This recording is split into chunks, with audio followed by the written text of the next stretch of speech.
Welcome to Happy Princess. My name is Grace and I'm glad to have you join me today. Well, this is my very first book haul and there are three really good books.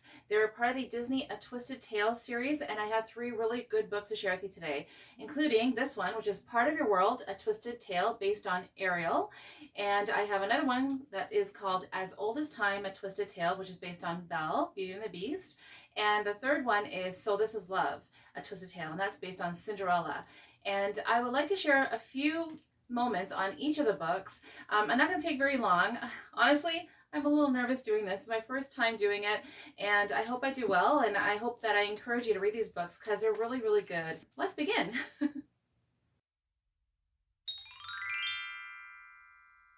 My first book I'm going to share with you, it's from Liz Braswell, and it's Part of Your World, A Twisted Tale, and this is basically based on Ariel. What if Ariel never defeated Ursula, the Sea Witch? And it's quite sad because in this story, Ursula does marry Eric.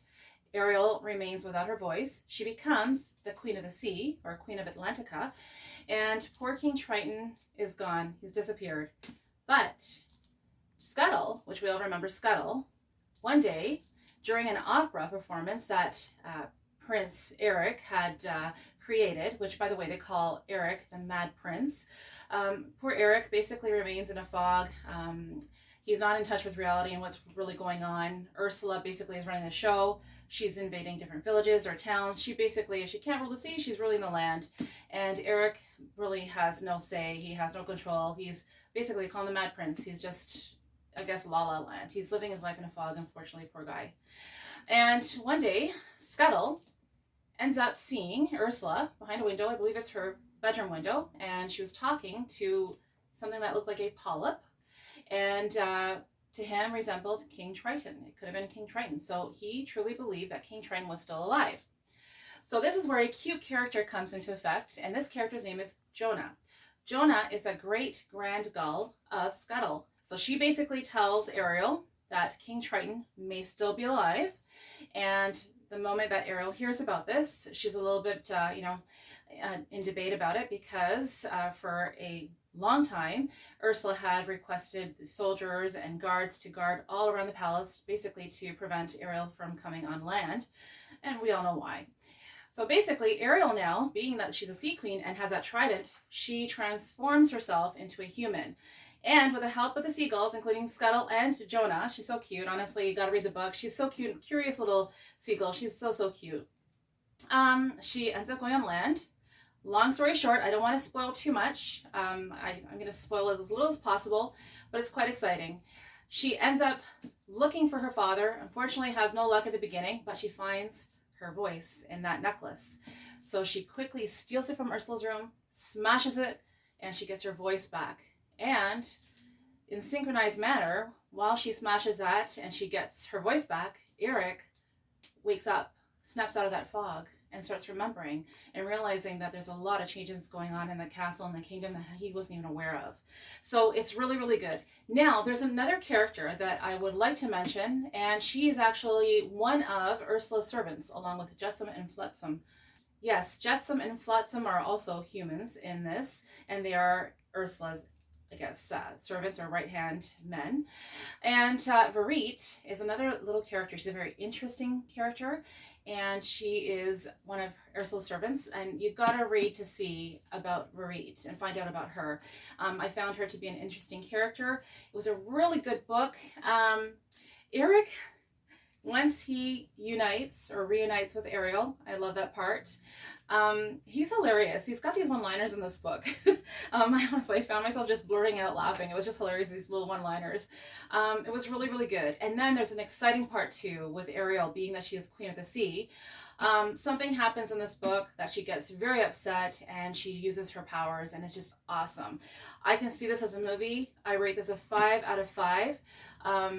The end part is just exciting. I was at the edge of my seat, basically reading into this book. It was just so good. So honestly, take a look. If you're a fan of Disney's Little Mermaid, highly recommend. Now on to As Old as Time, A Twisted Tale. My next book is As Old as Time, A Twisted Tale, and this is also from Liz Braswell, and this is a really good story, and this is based on Belle from Beauty and the Beast. And all I can say is wow about this one. Um, it did some different twists and turns, and at the end especially, the storyline about Gaston is quite different. Some things are slightly the same, but the most part it's not. um, the way this book begins, it starts in the present, then it goes to the past, comes back to the present, goes to the past. So it intertwines where they connect all, like they all kind of merge together, the storyline. And I really like that because you get to know about Maurice. And I love that because we know Maurice as being this sweet, cute, bubbly, adorable man. Just loves his beautiful Belle. But this gives you another story about how he meets Belle's mother, which is the Enchantress. Yes, we actually hear about Belle's mother in this book, and I really like that. And she is the most powerful enchantress in the village. And a lot of people in that village don't really accept these people. I can't pronounce the name. It's Les Charmaine or Les Charmaine, I'm sorry. But basically, they were people that were gifted with powers. And Maurice so happened to have fallen in love with one of them, and it was quite sweet. And they end up getting married, and they have baby Belle. But they eventually have to leave that village because, unfortunately, a lot of these people with these gifts of magic are being banned, or worse things are happening. So to save the Enchantress, her name is Rosalind, to save Rosalind and little Belle, the family, keeping them together, they leave the village and they go to another village, which is a village that we know of, that Belle and her father are in Beauty and the Beast.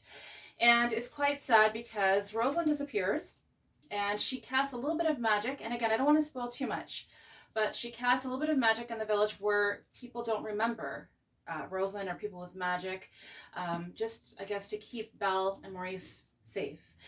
Long story short, this is a what if book also. What if Belle didn't break the curse? So basically, we all know the story where Belle ends up going to the castle and swaps her father's spot for herself to stay in the dungeon. But it ends up that this castle is a little bit haunted because with these little, I guess, spooks that Belle experiences, she finds out that the very person that casts a spell to the beast and everything around him in the castle, basically, is her very mother. So this castle is actually sinking, and it's got like all these different, vines and stuff all growing around the castle, so he cannot leave the castle, and it's just really, it's a little eerie, it's a little spooky, but it's also cool.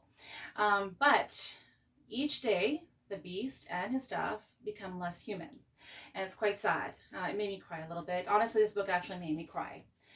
So basically, Beast and Belle put their heads together trying to figure out who Belle's mother is and how they can figure out how to break this spell. I don't want to give out more information about this, but all I can say is that it's exciting. I would say it's not really recommended for kids under the age of 18. I think it's more triggered for adults just because of the content. It's very, some content is sensitive, and I certainly found it a little sensitive, and I was like, wow, I didn't believe that certain things were going on. But I'll tell you that it was very, very touching when Belle sees her mother for the very first time and tries to save her father, and it just made me cry. I'm gonna try not to cry now either because it was very touching. So I loved it. I love the Beast in this also. It was so good. 5 out of 5 for this one too. Again, I could see this as a movie. It's so exciting. And you know what? Another thing I want to say is I love how you hear about Mrs. Potts. We know that Mrs. Potts is very bubbly and lovable and warm, so sweet, but there's another side of her where you actually kind of connect with her human side. And that's because we are hearing about Mr. Potts. Last but certainly not the least is So This Is Love, A Twisted Tale. Author is Elizabeth Lim, and this is a spin-off or retell about Cinderella.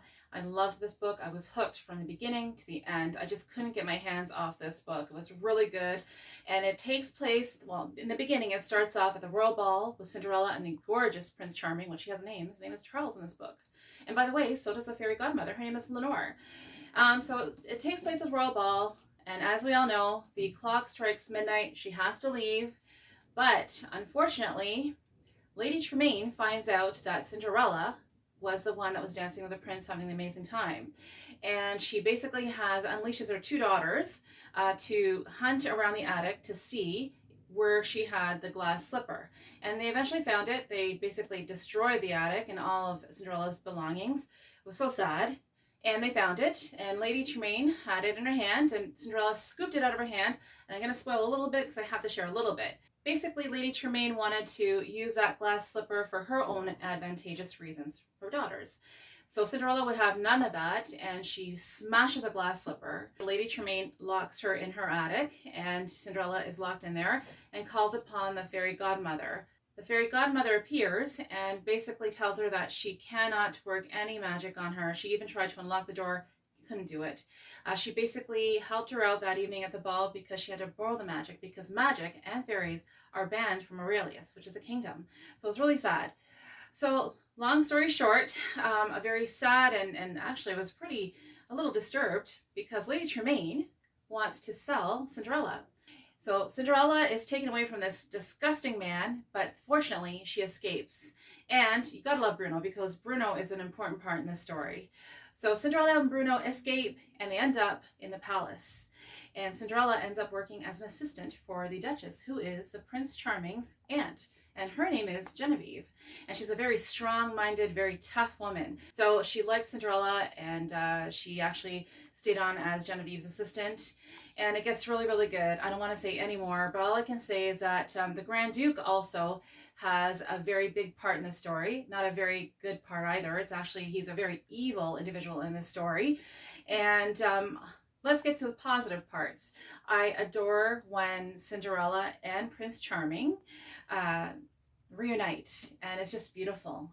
And I'm just going to throw another little spoiler, and thanks to those beads that she dropped on the dining table. The beads basically were the green beads that Cinderella was wearing the evening that she basically had her dress ripped apart, which was her mother's, and she was wearing her mother's beads.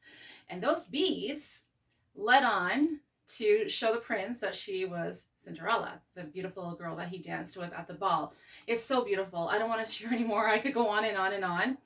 I remember chapters of the most romantic scenes and just the exchange between her and the prince talking and just the romantic gestures, him kissing her hand, and I loved it. But then there's another scene in this book which I really, really liked, when the prince wants to present Cinderella to the king, which his name is King George. And unfortunately, Lady Tremaine and the stepsisters are there, and Lady Tremaine basically tries to humiliate and call Cinderella a thief. Not going to go any further. It's actually a little sad, like just the way she just couldn't leave Cinderella alone. But you gotta love the way Cinderella stood up for herself. She became so strong, and it's just really, really inspirational, that scene. I really liked it. Just really, really good book, honestly. 5 out of 5. I would say this book would be for anyone 18 and older, just because there may be some sensitive content that I don't think would be great for anyone under the age of 18, but that's just my personal opinion. So it's amazing. And the end, it gets even more exciting. But I'm going to stop it there. And please let me know in the comments below if you've read this book. I really, really did love the story. I've read it twice. I really did enjoy it. And again, I'm a little nervous doing this. It's my first time doing this book haul or review. And I hope you enjoyed it. And if you're new to my channel, don't forget to subscribe and hit the like, share, notification bell so you don't miss out on any future videos. And for all of you who have subscribed to my channel, thank you everyone. You truly are my royal friends. I'm not sure, and I don't think I'm going to do any more book hauls, but these 3 books were so worthy of doing one. I really enjoyed it, and I really do believe that they could be movies, and I think they do very, very well as a movie. And just, I love this one. I think that, out of the 3, I still have to say this one is my personal favorite. It's just got that touch of romance. It's just beautiful. Very, very well done. Thank you for joining us today, and on behalf of my husband, Mr. Cameraman, and myself, we wish you lots of happiness. Stay tuned for our next video. Bye for now. Mwah.